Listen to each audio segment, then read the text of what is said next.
To integrate Monday.com groups, start by understanding the basics of the platform and the concept of groups. Monday.com is a work operating system that allows teams to manage projects and workflows in a customizable and visual way. Groups in Monday.com refer to a collection of boards that are related to a specific topic or department.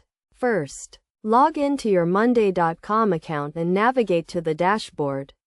Click on the Groups tab, which is usually located on the top navigation bar. This will take you to the Groups page, where you can view all the existing groups in your account.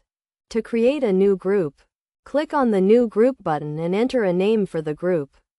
You can also add a description to provide more context about the group.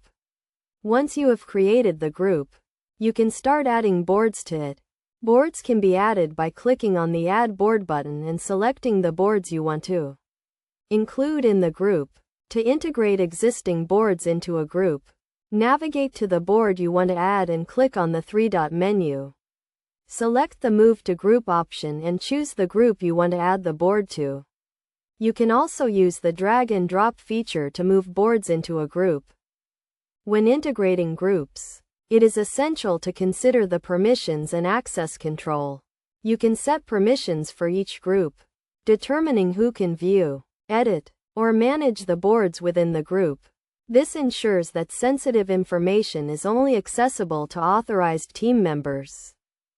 Best practices for integrating Monday.com groups include organizing boards into logical groups, using clear and descriptive names for groups and boards, and setting permissions to control access. By following these steps and best practices, you can effectively integrate Monday.com groups and streamline your workflow management.